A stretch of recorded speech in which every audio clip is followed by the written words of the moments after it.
sebelumnya, bismillahirrahmanirrahim. Assalamualaikum warahmatullahi wabarakatuh. Salam dan bahagia. Perkenalkan, nama saya Tilai Nahar dengan nomor NIM 20 208229. Jadi saya akan membahas tentang materi dari pertemuan pertama sampai pertemuan ke-7.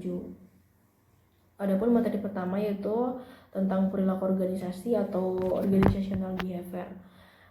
Jadi secara definisi, perilaku adalah tingkah laku atau pandangan-pandangan atau perasaan yang disertai kecenderungan untuk bertindak.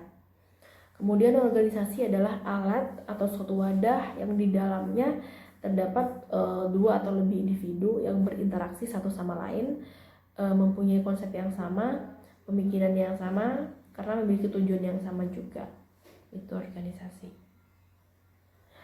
Jadi perilaku organisasi adalah suatu bidang studi yang menginvestasikan dampak perilaku dari individu maupun kelompok dan struktur dalam organisasi dengan maksud menerapkan pengetahuan untuk memperbaiki efektivitas organisasi. Jadi perilaku organisasi ini kaitannya adalah di mana suatu gambaran atau tingkah laku supaya di dalam organisasi itu kita bisa mendukung sebuah pencapaian tujuan. Gitu. Jadi kurang lebih itu tentang perilaku organisasi yang saya bahas. Nah, untuk selanjutnya saya akan membahas tentang materi tentang diversity in organizational atau keragaman dalam berorganisasi. Jadi keragaman adalah suatu kondisi pada kehidupan masyarakat. Perbedaan seperti itu ada pada suku, bangsa, ras, agama, budaya, dan gender. Keragaman yang ada di Indonesia adalah kekayaan dan keindahan bangsa. Jadi keragaman dalam organisasi itu atau diversity organizational merupakan suatu hal yang sangat penting saat ini. Nah, diversity organizational adalah keragaman atau perbedaan dalam suatu organisasi. Dengan keragaman ini, organisasi dapat memperoleh berbagai pandangan, kemampuan, dan berbagai hal untuk mengatasi permasalahan organisasi atau perusahaan dan dapat juga meningkatkan efektivitas perusahaan. Keragaman karakteristik individu dapat mempengaruhi sikap, persepsi, dan peran individu dalam organisasi adalah dengan adanya perbedaan karakter, maka masing-masing individu akan berusaha menyatukan misi mereka untuk mencapai tujuan. Karena dalam organisasi itu perbedaan karakter merupakan hal yang biasa, akan tetapi tujuan tetap sama. Jadi masing-masing karakter akan mempengaruhi interaksi antara individu dengan lingkungannya. Karakter adalah perilaku individu yang merupakan cara mereka bertindak dalam menghadapi situasi serta tindakan mereka dalam menggunakan keterampilan otaknya untuk memahami suatu keadaan atau kondisi. Dalam sebuah organisasi akan terdiri dari beberapa orang. Itu orang-orang yang terdapat dalam organisasi ini memiliki karakter yang berbeda-beda.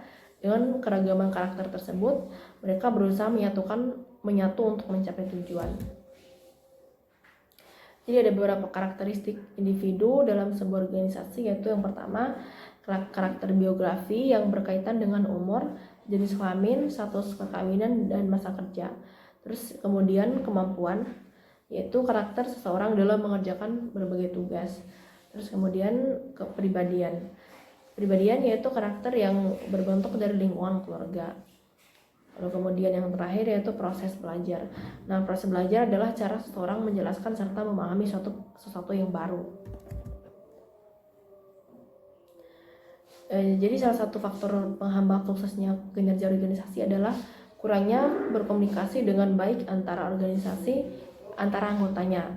Jadi fungsi komunikasi dalam organisasi ada 4, yaitu sebagai pengendalian, sebagai motivasi, sebagai pengungkapan emosi, dan informasi. Baik, untuk selanjutnya saya akan membahas tentang personality and value atau pribadi dan nilai.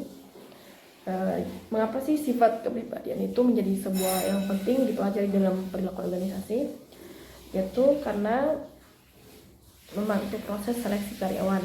Terus yang kedua, dapat membantu menyesuaikan bidang pekerjaan. Terus yang ketiga, membantu keputusan pengembangan karir dan juga membantu prestasi pekerjaan. Jadi ada beberapa faktor-faktor penetapan kepribadian, yaitu yang pertama keturunan, lingkungan fisik, pengalaman kelompok, pengalaman unik, dan kebudayaan. Nah, adapun keturunan yaitu faktor keturunan ini memberi pengaruh penting dalam membentuk kepribadian seorang, meskipun tidak menentukan suatu kepribadian orang tersebut. Nah, faktor keturunan tersebut antara lain yaitu bakat, temperamen, tingkat kecerdasan, postur tubuh, warna kulit, bentuk rambut, dan lain sebagainya.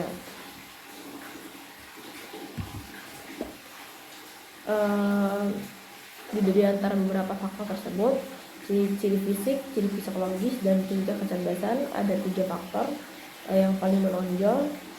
Nah, ciri fisik biasanya terkait postur tubuh dan yang kecil cenderung kurang percaya diri. Meskipun ini tidak berlaku umum, tapi hal ini sangat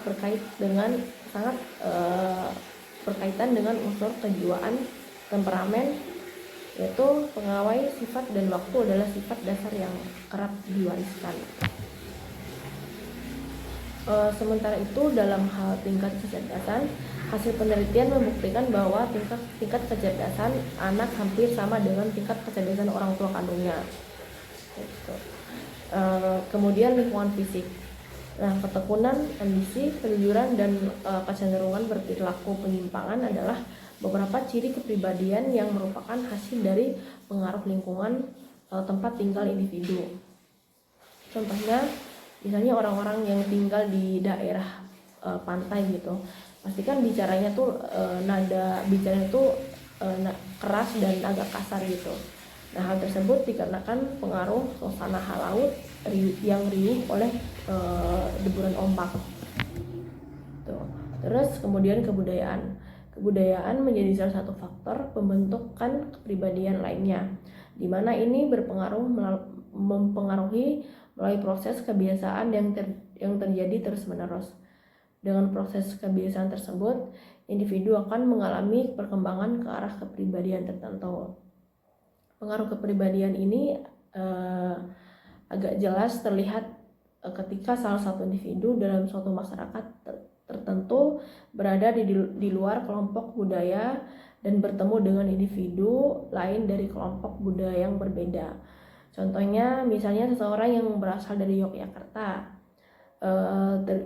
kan biasanya mereka tuh bicaranya tuh lembut gitu, gaya bicaranya lembut.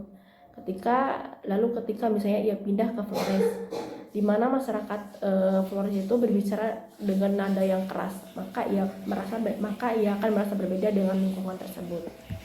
Gitu.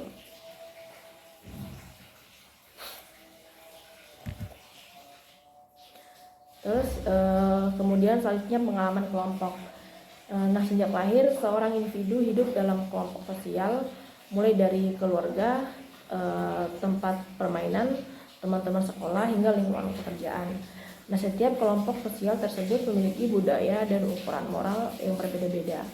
Nah, ukuran itulah yang digunakan untuk menentukan kepribadian mana yang baik dan mana yang tidak baik untuk diikuti. Ada kalanya ukuran moral antar kelompok sosial dapat berbeda. Contohnya, ukuran moral yang berlaku di keluarga dengan yang berlaku di lingkungan teman itu biasanya berlawanan atau bertentangan. Nah, kelompok sosial yang lebih dominan mempengaruhi kepribadian individu adalah kelompok di mana seseorang individu lebih mengakar kuat di dalamnya. Dan kemudian yang terakhir yaitu pengalaman unik. Nah, tidak seorang individu pun mengalami pengalaman yang sama persis satu sama lain, meskipun dibesarkan di kelompok sosial yang sama. Contohnya, misalnya 2 kakak beradik dibesarkan dalam suatu keluarga yang sama. Nah, sang kakak biasanya mendapatkan perhatian yang sangat baik dari keluarganya, dari kedua orang tuanya, karena ia adalah anak pertama yang telah dinantikan gitu. Nah, sedangkan ketika sang adik lahir, perhatian yang diterimanya tidak seperti yang pernah diterima oleh kakaknya. Apa yang dialami sang kakak di sini adalah apa yang dinamakan pengalaman unik. Atau contoh lainnya, misalnya kakak beradik ini berangkat sekolah gitu. pasti misalnya uang saku kakaknya ini tuh lebih gede dibandingkan adiknya. Misalnya uang saku adiknya 20.000 mungkin, terus kakaknya 50.000 gitu.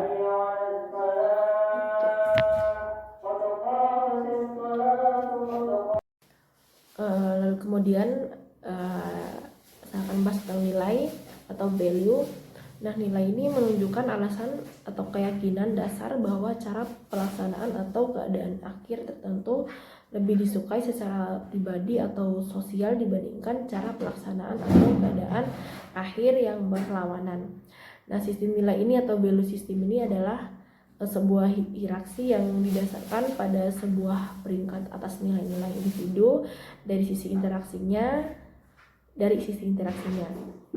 Nilai ini sangat penting karena memberikan fondasi bagi kita menilai sikap dan motivasi orang-orang serta mempengaruhi persepsi kita. Adapun jenis-jenis nilai yaitu ada dua. Yang pertama nilai terminal dan yang kedua nilai instrumental.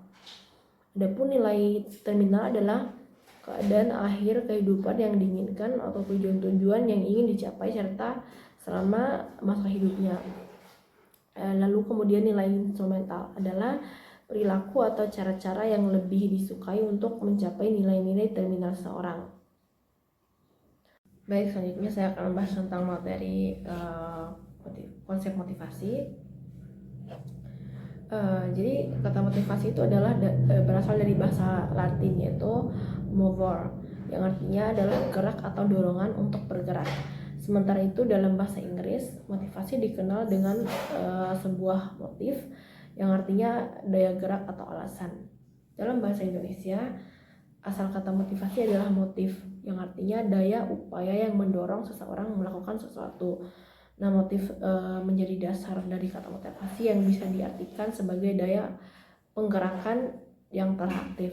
Maka dari itu, dengan kata lain, pengertian motivasi adalah segala sesuatu yang menjadi dorongan tingkah laku yang menuntut atau mendorong seseorang untuk memenuhi kebutuhan. Nah, motivasi konsep adalah proses yang menjelaskan mengenai kekuatan, arah, dan ketekunan ketekunan seorang dalam upaya untuk mencapai tujuan. Kekuatan, apa sih kekuatan dalam motivasi itu? Nah, kekuatan dalam motivasi itu menggambarkan beberapa kerasnya seseorang dalam berusaha. Nah, lalu kemudian arah. Apa sih arah itu dalam motivasi? Nah, arah dalam motivasi itu harus mempertimbangkan mutu upaya agar sejalan dengan kekuatannya. Lalu kemudian ketekunan. Jadi ketekunan dalam motivasi itu mengatur seberapa lama seseorang dapat mempertahankan upayanya. Seperti yang dijelaskan dalam teori X dan teori Y. Teori Y yang pertama, karyawan pada dasarnya tidak menyukai pekerjaan dan sebisa mungkin menghindari pekerjaan tersebut. Karyawan harus dipaksa, dikendalikan atau diancam dengan hukuman untuk mencapai tujuan-tujuan. Lalu kemudian karyawan menghindari tanggung jawab dan mencari perintah formal. Lalu kemudian karyawan menempatkan keamanan di atas semua faktor lain terkait pekerjaan dan menunjukkan sedikit ambisi, berasumsi bahwa kebutuhan tingkat yang lebih rendah mendominasi individu. Nah, untuk teori Y itu yang pertama, karyawan menganggap kerja adalah hal yang menyenangkan seperti bermain dan beristirahat. Jadi ini tuh sangat bertolak belakang sama teori X tadi gitu. Nah, lalu kedua, karyawan akan berlatih mengendalikan diri dan emosi untuk mencapai berbagai tujuan. Nah, yang ketiga, karyawan bersedia belajar untuk menerima bahkan mencari tanggung jawab. Dan yang keempat, karyawan mampu membuat berbagai keputusan inovatif yang didasarkan keseluruhan populasi dan bukan hanya bagi mereka yang menduduki posisi manajer. Lalu yang terakhir, adalah tingkat yang lebih tinggi mendominasi individu dan yang lebih valid daripada teori X gitu. Baik, selanjutnya saya akan menjelaskan tentang teori keadilan. Teori keadilan adalah teori yang mengemukakan bahwa individu membandingkan masukan-masukan dan hasil-hasil pekerjaan mereka dengan masukan-masukan dan hasil pekerjaan orang lain, dan kemudian merespon untuk menghilangkan ketidakadilan tersebut.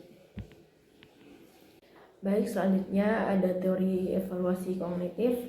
Jadi teori ini adalah teori yang menyatakan bahwa pemberian penghargaan ekstrinsik berupa uang, status, atau tunjangan lainnya untuk perilaku yang sebelumnya memuaskan secara intrinsik cenderung mengurangi tingkat motivasi secara keseluruhan. Lalu kemudian ada teori penentuan tujuan atau goal setting theory. Nah, teori ini tujuan yang sulit ketika diterima penghasilan kinerja yang lebih tinggi daripada tujuan yang mudah, dan umpan balik menghasilkan kinerja yang lebih tinggi daripada tidak ada umpan balik. Terus kemudian teori efektivitas diri atau Albert Bandura. Jadi teori ini merujuk pada keyakinan individu bahwa ia mampu mengerjakan tugasnya. Semakin tinggi efektivitas diri seorang, maka semakin tinggi pula rasa percaya dirinya. Percaya dirinya yang dimiliki maka akan berhasil seseorang dalam menjalankan tugasnya. Jadi ada 4 cara untuk meningkatkan efektivitas diri. Yang pertama, penguasaan yang tepat. Yang kedua, contoh yang dihasilkan individu lain. Yang ketiga, bujukan verbal, dan yang keempat, kemunculan. Baik, selanjutnya model keadilan organisasi. Adapun model keadilan organisasi ada 3, yaitu yang pertama keadilan distributif, keadilan prosedural, dan keadilan interaksional. Keadilan distributif adalah keadilan yang menilai dari proporsionalitasnya atau kesebandingannya berdasarkan jasa, kebutuhan, dan kecakapannya. Contohnya keadilan distributif adalah karyawan, misalnya ada karyawan dalam suatu perusahaan yang telah bekerja selama 30 tahun, maka ia pantas mendapatkan kenaikan jabatan atau pangkat atau upah. Terus yang kedua ada keadilan prosedural. Keadilan prosedural adalah keadilan yang diberikan sesuai prosedural yang ditetapkan. Contohnya misalnya di dalam suatu perusahaan ada karyawan yang bekerja lembur, maka perusahaan harus memberikannya kenaikan gaji tambahan atau upah tambahan gitu. Terus yang ketiga keadilan interaksional. Keadilan interaksional adalah tingkat sejauh mana seseorang diperlukan dengan martabat dan kehormatannya. Jadi contoh dari keadilan ini yaitu memperlakukan karyawan dengan hormat dan bermartabat. Nah, ketika membuat keputusan